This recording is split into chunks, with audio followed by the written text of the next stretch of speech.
Welcome, everyone. This is great. This is going to be an exciting session.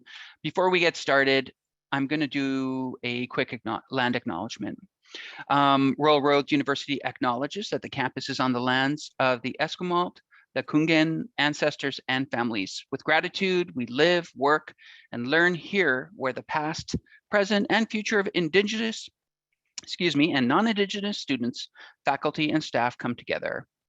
In honor of the Esquimalt and Songhees ancestors, Haiskasiem, this means thank you, respected, or honorable one. I do want to give a quick shout out to the land I'm in. I'm on Treaty 6, which the land of Musquatchees and Bear Hills, which is just north of where I live.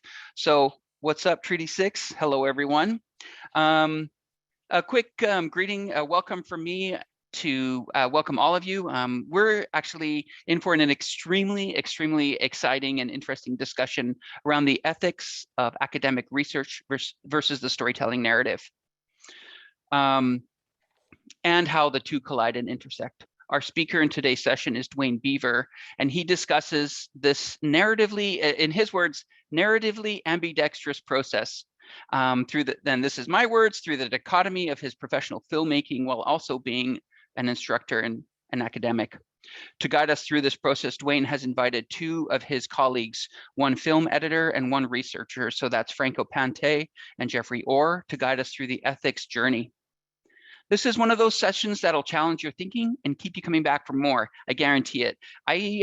When I interviewed Dwayne, I planned on spending, I don't know, 15, 20 minutes with him, just discussing the ideas and what his background is. We ended up talking for over an hour. I probably could have spent the day with him, learning, arguing, discussing. Dwayne's very animated, and so are Franco and Jeffrey. It's going to be a great session. I learned so much in that time, and I really got a small taste of what we can expect. So I'm very excited.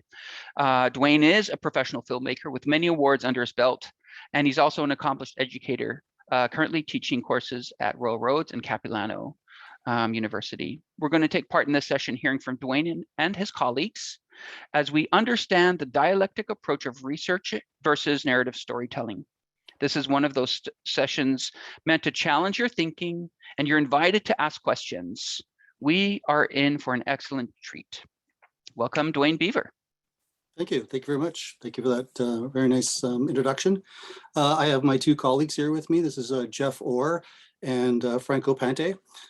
You know, the challenge always is when you have to do these panels is to get your friends or your colleagues to give you lots of information to do a proper introduction, and people are always reluctant to do it. So my narcissism is completely on display now because I had no problem giving it to Jeff, but squeezing it out of Jeffrey Orr and Franco was always a little bit of a challenge. And but nonetheless, I have Jeff Orr here, who is an old friend. Actually, our friendship began at Royal Roads University when we both taught there together. Jeff now teaches at the University of Fraser Valley. His background is in visual and in digital rhetoric. So we have a couple of ideas that we're bouncing around. Jeff has his PhD and does a considerable amount of work in research around borders and the meaning of borders, etc. And my friend Franco Pante is a longtime friend and colleague and editor. I worked with him on and off over the years. He has edited shows that I've directed, like, Robson Arms and Alice, I Think. He's also worked on shows like Arctic Air, and he is Village on a Diet. Yeah, and to my benefit, he actually happens to be also married to one of the best story editors in the country. So I've taken advantage of that on a couple of occasions. And the reason I wanted to bring both these gentlemen in was because not only do I enjoy their company and is it fun to work with them, there is a dialectic that happens between us that has to be, that I try to harness as a creative process. I would say that I'm going to show you some slides, and I will make those slides available in short order. And on there are two links on the front page to two academic documentaries. One is called The Duty to Document, and the other one is called Public Ethnography, Making Research Popular. And I've chosen to use those two links because they are, I think, representative of the type of work that I think an academic can do. They're both under a half hour. They're both actually under 20 minutes. The budget for public ethnography was about, I believe, it was around $5,000. Made with a SSHRC grant, and the other one was the budget was around a little over $10,000, also made with a SSHRC grant and a group out of UBC called Inter Pares. So the challenge with that type of work is obviously when I'm not working with the same budgets I'd be working with, say, with the Food Network or with Oprah Winfrey, or with CTV or CBC.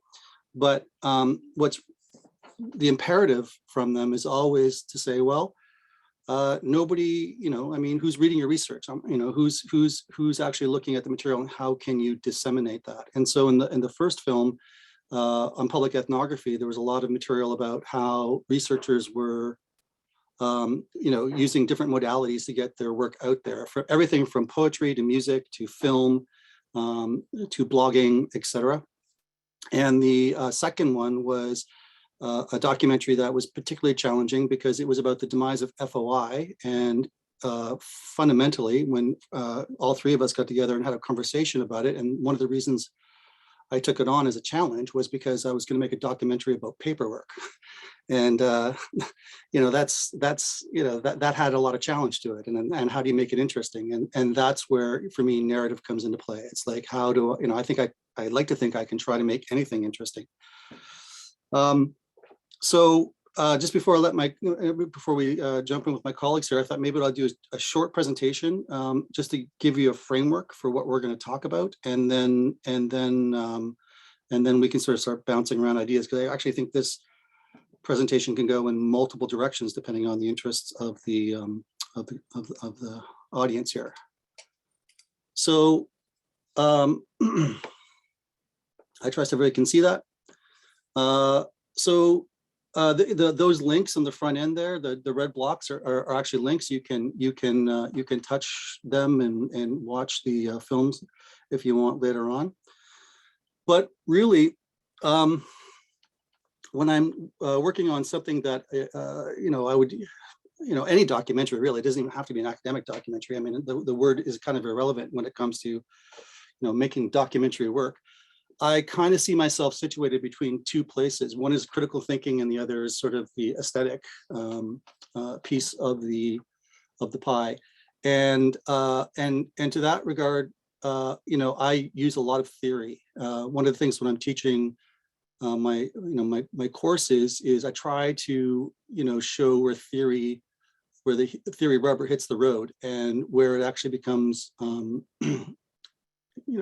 a system by which I can frame a story that I'm trying to tell, or research I'm trying to find. And that really speaks to my relationship with Jeff. Jeff and I sit around a lot and just start talking about how to look at something, what kind of theory, what kind of critical frames we can put around something and look at it from as many different angles as possible. One of the questions I get asked a lot about what the difference between documentary and drama, because I do both. I like to say in drama, I am basically, my energy is almost exclusively put into visualization. How do I bring the external life of a character to the surface so the audience can actually see what's going on inside of that character? But I'm working with a locked script. So the script is locked and I can work forward. But when I'm doing documentary work, I'm literally chasing story. The story keeps changing and it keeps evolving. If I interview people, or if I change a theory frame or whatever else, the story can go in a very different direction. So there's a lot of chasing the story down and trying to figure out what's really going on, and how the best way to tell it, and what kind of metaphor, allegory, simile I can apply to make it relevant to the audience members. But of course, you can get lost in theory very easily. So the other side, and I literally have Jeffrey on one hand and Franco on the other as a metaphor here. Franco and I tend to sit in an edit suite and we debate. And he holds it's my turn to have the feet held to the fire. He's holding my feet to the fire. as to if the story is making sense. And for me, it's a very much an aesthetic experience at that point. It's about like, is the story resonating? Do people actually care? And again, the challenge on the duty to document, which is the last project we did together, is how do I get people to care about paperwork? And we basically came to the agreement on the front end of the discussion that democracy was paperwork, and that the whole notion of if you don't care about this, then you're not really doing your due diligence in your democratic obligations. And you need to care about this, because this is how governments get away with things, quite literally, which is what the documentary was about. So we really spent a lot of time just, talking about the characters involved, the type of plots, how we turn the story. It's all very narratively situated. And at the end of the day, you have to get people both thinking and feeling. And we say, I say this with great affection. I mean, Franco and I do a lot of arguing. We do a lot of arguing in the room. And, that's a relationship that's built on trust, because, we both have to believe that the best idea will win, and that we're pushing for the idea that we want. And when we recognize that the other person's idea is better, you have to be willing to switch, roads relatively quickly, because, time is money in a lot of this process as well. And a documentary can go in 150 different directions if you let it. So you have to make sure that, both of you are working on the same film. So that means that we all have to have a real sense of story structure. I'm not going to go through all of these here, but like here are a whole bunch of areas that I concern myself with. I'm a big fan of the CBC Whale. It's part of their training process. I got it if they still do or not, I don't know. But I do know like about 25 years ago, I was introduced to the CBC Whale, and it's just a story structure. I mean, it's basically like a Freytag diagram. Some people have the witch's hat, and there's all kinds of different structures. Basically, it's this concept that you need to hook your audience right from the get-go. Like, why should they care about this project? To pose a dramatic question, to give the context required, then to complicate it, and then to put the two opposing forces into a clash, and then to resolve it.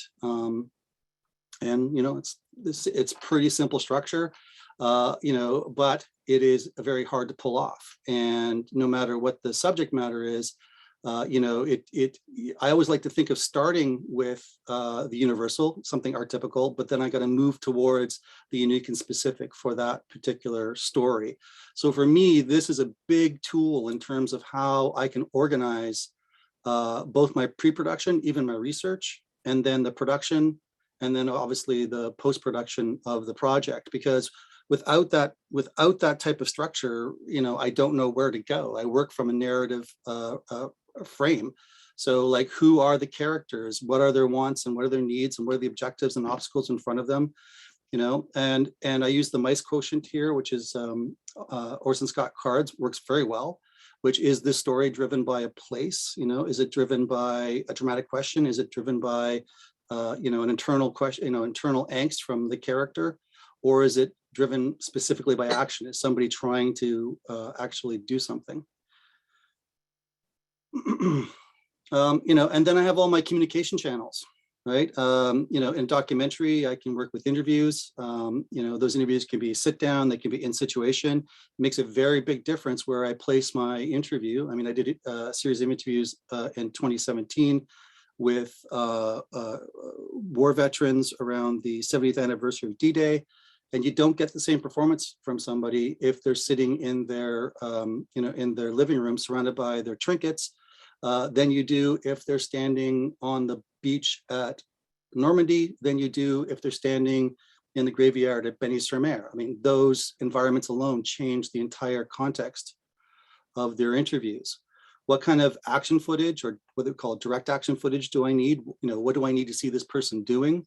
Am I using any dramatization? Am I building B-roll? Whenever I think about building B-roll, I'm thinking in terms of, when somebody's speaking, because most documentaries are simple formula, it's almost talking head with B-roll. I mean, that's the simplest version of a documentary. So when that person is speaking, am I illustrating what they're saying? Am I amplifying what they're saying? Am I augmenting what they're saying? Or am I contradicting what they're saying? And you might say, well, why would you contradict? Because in a documentary, I have a purpose to persuade, right? So if you look at the top there where it's story structure, I always would think of facts like Lego blocks and the format that I'm using as the context. So if I'm working in journalism, my context is to inform. And if I'm working in documentary modalities, my context is to persuade. And if I'm working in factual or reality work, my context is to entertain. And that, from an ethical point of view, gives me a structural framework to figure out how am I going to rearrange these facts, right? So obviously in a documentary, in a documentary, if my job is to persuade, I may be in a position when I am, and this is why I love that Barthes quote, I live by it.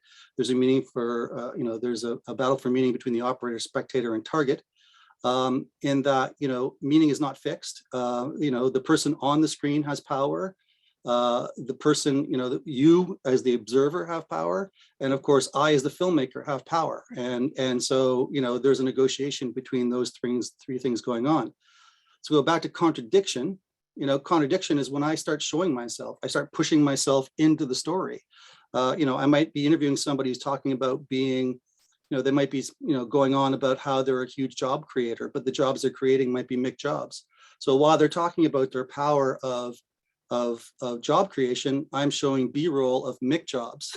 I'm contradicting what they're saying, right? So there's a lot of power and responsibility and ethics that go with that. And then I have ephemera. I've got file and found footage.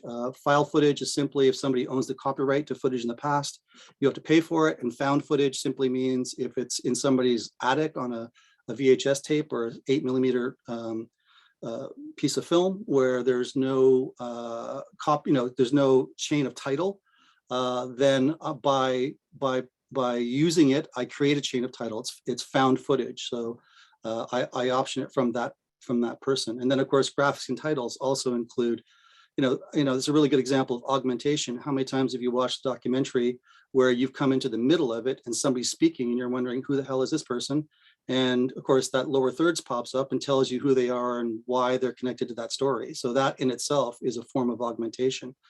And then we can get into all kinds of versions of visual communication that go with it. Just for the sake of brevity, I like to talk about charged and pre-charged objects. Any object in a film, as Hitchcock would say, the size of the object in the frame should be equal to its importance to the story. A charged object simply means that that object comes with meaning already attached to it. I like to use birds as an example. Those objects, come with associated meaning. The dove means peace, the chicken scared, the vulture death, the owl smart. Or I can conversely, I can charge an object. I can take something that is exclusive to that story and that story alone, and I can give it meaning, and only have meaning in that story.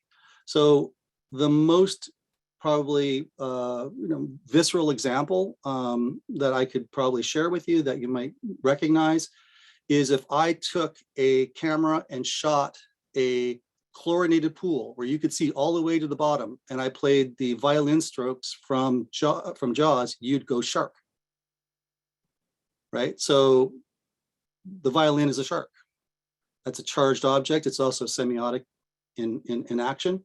And so all of these channels are ethical discussions that I'm having with Franco in the room. Like, if somebody's doing something that I deem to be suspect, and I put a tuba to it, the moment I put tuba music to it is the moment that, we make associations with, it being comical.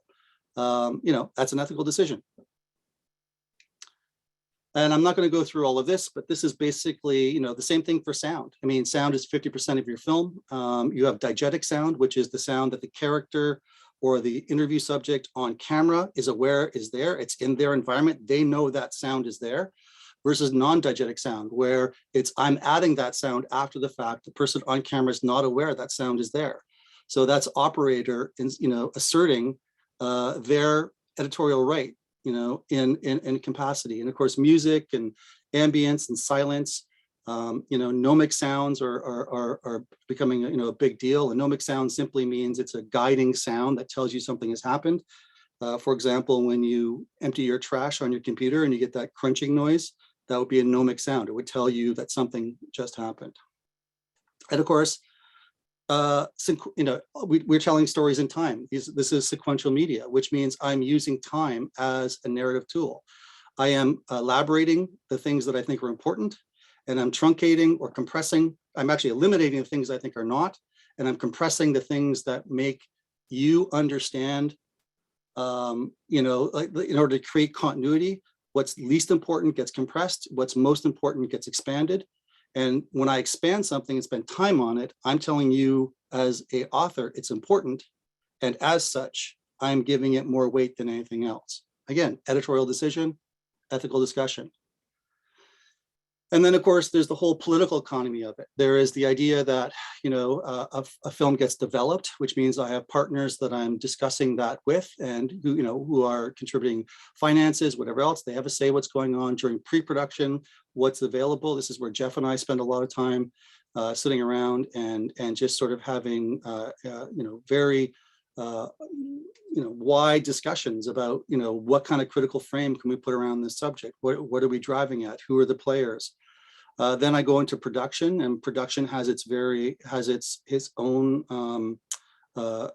constraints and opportunities. And it unfolds in a way that, sometimes is predictable and sometimes is not. And then it's Franco and I locked in a room together for like a month or 2 months, or depending on what the thing is. And we just basically, taking what could be 20, 50, 100, 200 hours.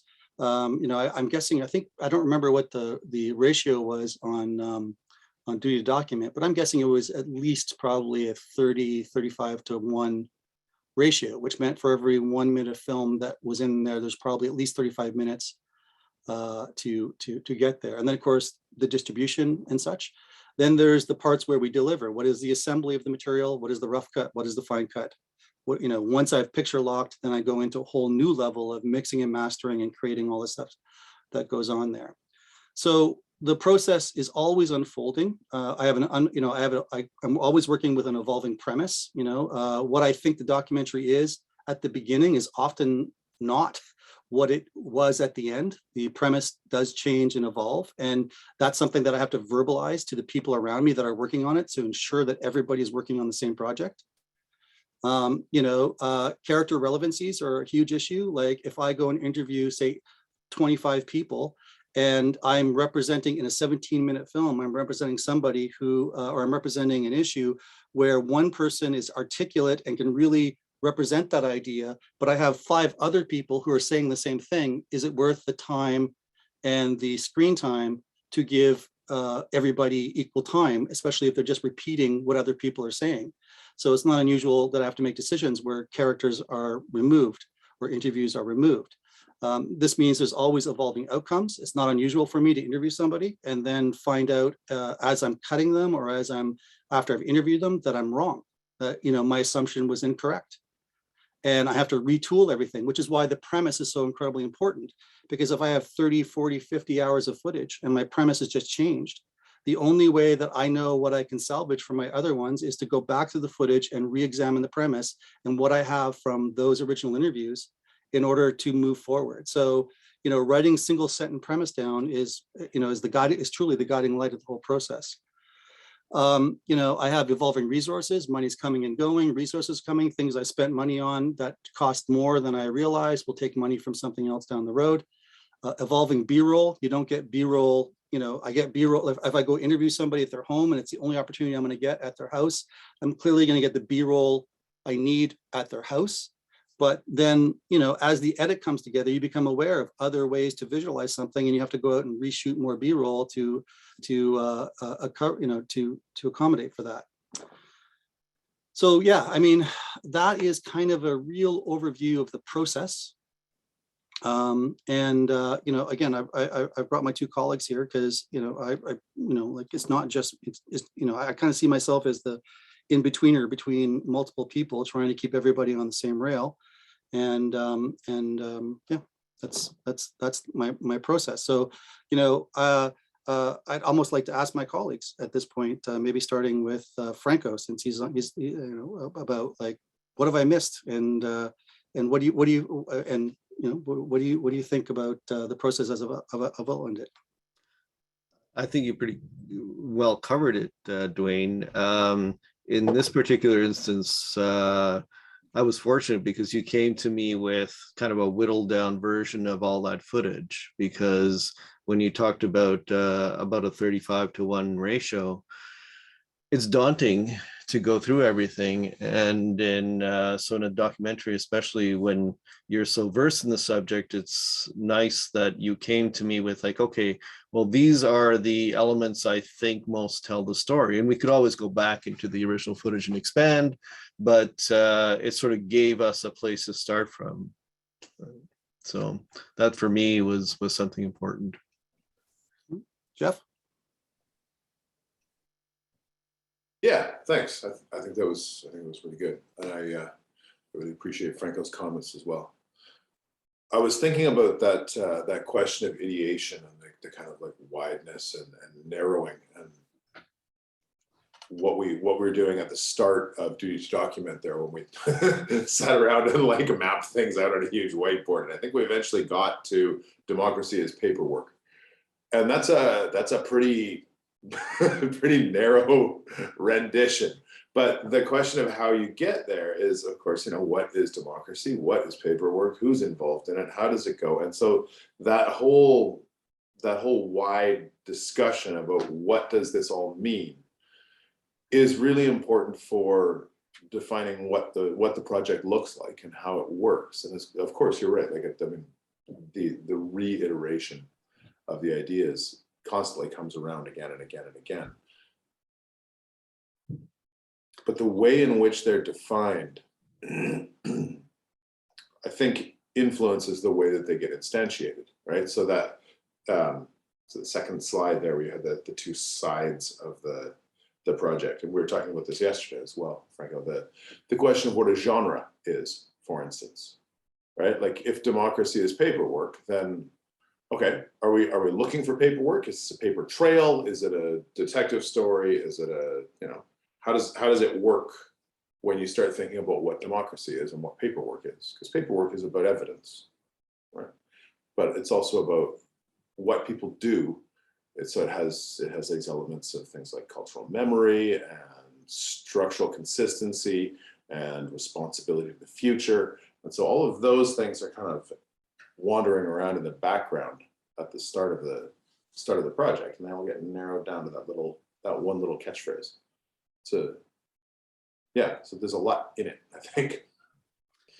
Well, it's certainly a distilling process, and which is why it can be so daunting. I'm thinking about, like, because we're focusing on some ethical discussions more than anything. One of the central pieces of the Duty to Document was a triple delete scandal, and we actually interviewed we interviewed one of the key players in there, who was affected by it and lost his job. But we also were addressing the person who had committed the offense, and then the whole process by which that unfolded. And, I think, some of our discussions around how we would depict that, right? I mean, from my perspective, it was required because, again, it was a documentary on paperwork, and, and I needed the drama, and I needed to see I needed to see something that was consequential, and took it out of dry paperwork into, wow, this really has an effect on people's lives. And not only, in consequential fashion, like not just the public, but also the people involved. Like, careers are defined and destroyed, over such decisions such as this. And I wonder if you both, and I guess I'll start with Franco on the back end, because we did put this to music. We did look for footage. We did interview one and not the other. I mean, what sort of decisions do you feel, or do you remember rather, came out of how we made that depiction? Yeah, I mean, with a documentary, I think you have to be really sensitive to how you're depicting each of the subjects. In that particular case, it you know, that was in the documentary was sort of evidence of this is an important thing that happened, and it was a very specific act that someone did, and there weren't any consequences really. I mean, he did face a fine, but it was it was a way to illustrate the fact that if he had said what he'd done, there wouldn't have been any consequences. And that's what Elizabeth Denham pointed out later. It's like, well, one of the things that we needed to do was to put in place penalties for when this happens, because we don't want it to happen in a democracy. And for me, the whole film was really an eye-opening thing of like, we don't think about how government collects and keeps this information, or whether they do or not, until we need it. And if they don't, when we go looking for it and it's not there, then we're in trouble, the democracy, right? And that's and that to me was like part of what it was. I mean, but the use of music especially was interesting, and it provided a kind of at points an emotional hook, because by the end of the film, when Elizabeth Denham gives us the last little speech, I mean, I'd want to rise up from my chair and cheer her on, because it's important. This is important. And getting back to your point of about it being a documentary about paperwork, that it's boring when you think about that, but the reality of it is incredibly important to us in a society. And I wanted to make sure that we gave that its breadth in the story. And Jeff, because one of the areas that when we go to the office to talk, and the office is usually a pub, to talk about, you're my go-to guy in terms of just ethical framework, period. I mean, you teach it. So do you recall any discussions that we might have had? And you and I also shared, along with Daryl Evans, some of the interviewing processes. So any reflections on this discussions, or anything that we had about regarding approach to either that subject or any of the interviews that we did?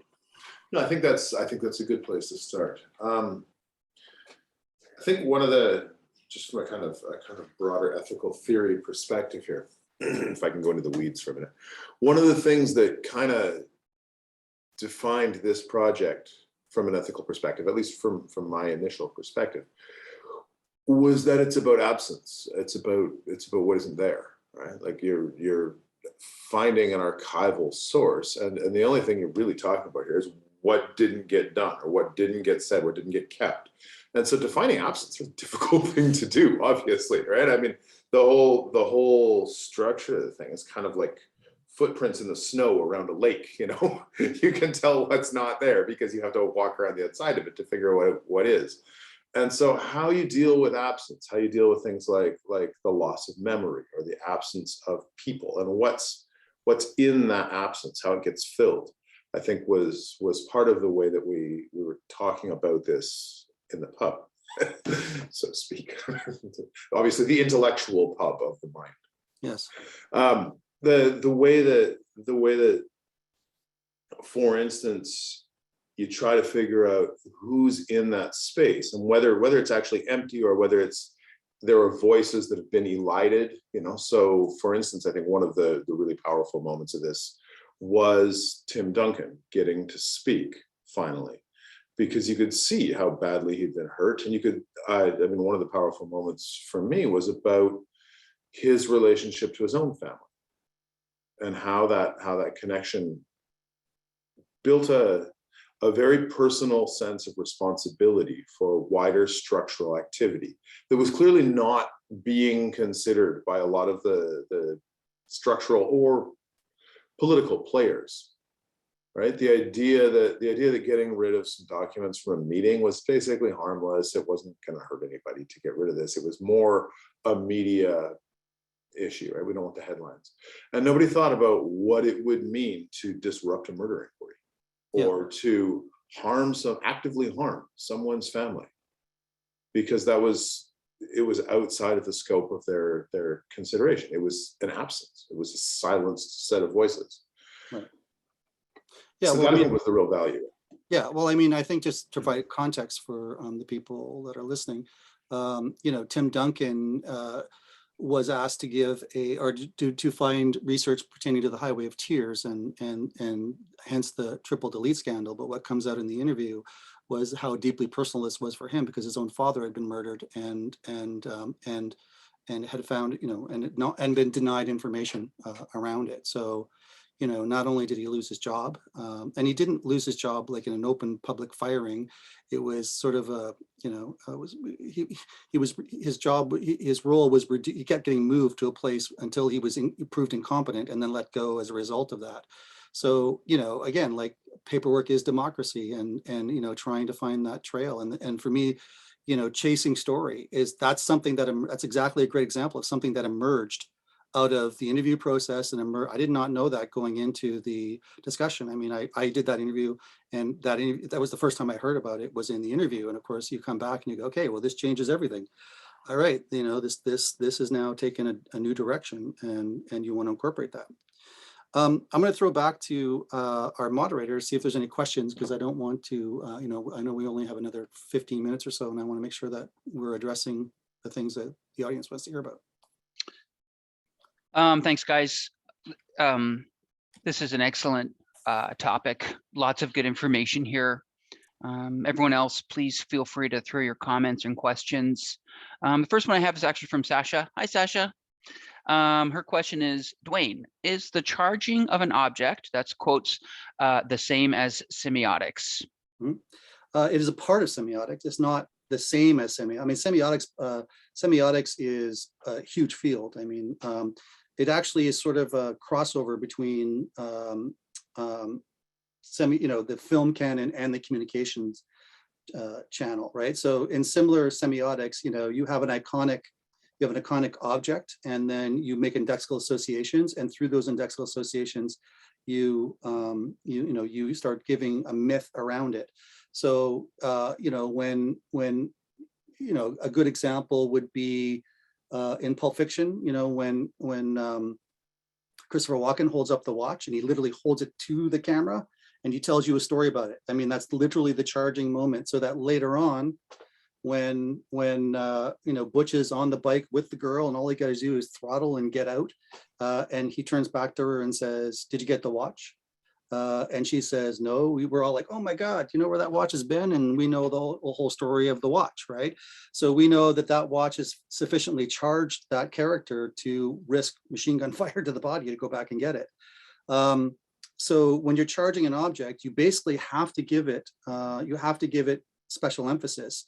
So you can do that by, and this is why, for me, I don't believe in superfluous close-ups. Like, if I give somebody a close-up of my rubber ducky, and that shot, is held for 2, 3, 4, 5 seconds, that better mean something, because the audience is going to hold it in their memory. And then I can use motifs to build something around it.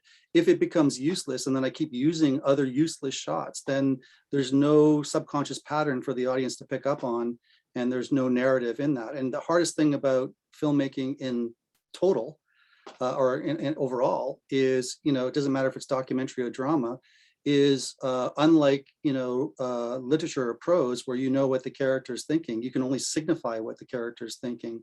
And I say character both in documentary and drama. I need to in order to put a frame around it. So you need to basically signify what's going on in that person's head. And the only way you can do that, and you'll notice that in one of the slides, I use a thing called close-at. So close-at, the last word is theme, which you cannot show, you can only signify. And the 4 words before it, character, location, object, situation, and act, are the only ways that I can actually show it. So anything thematically has to be signified through, and character can be clothing, can be gesture can be, you know, it can be anything about that character. Location, and I gave you an example before about putting people in different locations. Object, you know, the objects that we're using, the situations that they're in, these are all archetypical. You know, if I say, you know, if I'm a sitcom writer and I go, Kramer goes to the DMV, automatically you preload transtextually with a whole bunch of context that might be able to take. And then the unusual act is usually the moment by which somebody does something that changes the context entirely. Because we're all, you know, like if I asked you to recount your drive from Vancouver to Calgary, you're not going to take 16 hours to do it.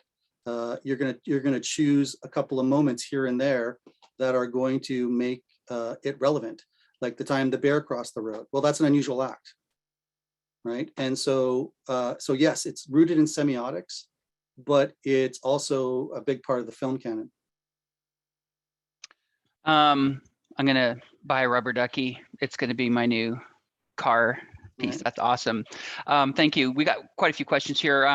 Darren, hi Darren. Can you speak to the value of video multimedia when attempting to share research or proposals, and how long they need to be, which format, tools, etc.? Well, you know, I mean, Franco and his wife do some work like this. You know, maybe I'll let him. Like for me, like it depends on the financier and what they want, and everyone wants something different. Sometimes people only want a single page or a couple of pages to get started. They might ask you for more. You know, I try to have like right now, I'm working on a project with a colleague. You know, and it will probably have a 10-page. And a 1-page, and we'll send the 1-page first and see if we can get them to, you know, and to me, it's the same as pitches. I have 3 pitches. I have the elevator pitch that I can do in 30 seconds. I've got the 3 to 5 minute pitch, and I have lunch. You know, and you know, so there's no one answer to that. It really depends on the organization that you're dealing with. You know, Franco, you might want to add that because you and Marlene do quite a bit of stuff. Yeah, well, most of the projects I work on are scripted, and they're specific length generally, other than feature films. But I would say if you're trying to translate academic research, man, you know, it can't be too long and dry, because unless you're, you know, needing to convey a lot of information to a specific audience that wants to hear it all. If you're wanting to get a broader audience, it's you really have to distill and to disseminate, I think, that information, you know, because we don't have a large attention span. You know, like you look at YouTube or any other formats, they you know, the videos you watch are generally short, because you can then go into a larger, you can have a short version, and then you can have a longer version if you like, or something. You know, and we often see that also in documentaries, you know, with different deliveries, and different streaming platforms have different requirements. So yeah. And it bears noting that, you know, when you're dealing with a broadcaster, or you're dealing, you know, that they're getting, you know, inundated with proposals all the time. Mm-hmm. So, you know, it's not just a short attention span in terms of us, you know, having one, but, you know, they get inundated with a lot. And so if you can capture the spirit of it in a page or so, that's always I think that's a good place to start. But, you know, to me, you have to do it in the opposite direction. You got to write the 10-page first, and then get it down to 1 page. Because if you get called up going, hey, I'm interested in that, what do you got? And if you know, then you got to be ready with that longer document. Okay, real quick, Dwayne, I've got some good questions here. Some of them are sent to me privately, well, just to me. We've got about 7 minutes here. I have a feeling we're not going to get them all. Can I give folks, or are you willing to provide maybe your contact details? There's a few really good questions that I just have a feeling you may want to reach out. It's up to you. Okay, sure, yeah. Yeah, I'll type it, I'll post it. While he posts that, I will just mention that Chase would like to know your next office hours and what pub that will be. Feel free to throw that out there as well. Well, Uh, in the post-pandemic world, I don't know. I'm open to new pubs. Perfect. I do have a question from Mackenzie. Hi, Mackenzie. I'm curious to hear more about how the three of you hold each other accountable in recognizing how your identities will influence or bias the story that you are telling or sharing. We got about 6 minutes. This may be the last question. So this is definitely gonna be the last question because this is gonna be more you know what? I'm not gonna answer that question because like I said, I'm kind of the person in between with these two guys. So I want to actually, I'm more curious to hear their answers. So maybe we'll start with Jeff. Good. I'll let you put me on the spot or anything there. All right. I've been thinking about around this a little bit actually. So I guess the first thing I would say is that it's important to situate yourself. So, I'm a middle-class, middle-aged, heterosexual white guy making a increasingly small income from thinking. And that issue is often top of mind, I think. One of the ways that I think it's important to approach this is by letting the material speak. Now that's a bit disingenuous, but if you can take a step back, the question is like, does theory grow like a plant? Is it organic, right? I had a colleague a long time ago who told me that they thought theory ought to grow organically from the material of a research study or of a film, rather than crushing it. You can always drop theory like a brick onto any idea or any context and just squish it. And so from the perspective of this little dynamic, I'd say one of the things I try to do is avoid imposing theory. I try to read through it and get a theoretical stance from what exists already or what the project is doing, where it comes from. So that's iterative and reiterative. For my own identity issues, I'd say a lot of it is, frankly, about thinking and speaking at the same time. So if you can start reviewing your own ideas in an informal conversation, then you can start to reflect and think, why do I think that? Do other people think that? And reviewing the gaps or absences, right? Like, what have I missed out on in my own experience? What paths am I treading here just because they're easy?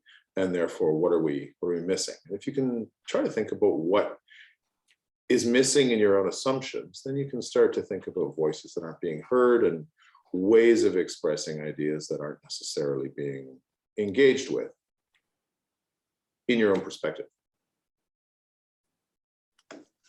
Franco? Yeah, good points. I guess for me, I with anything I do, I try to keep myself open heart, open mind, and humble.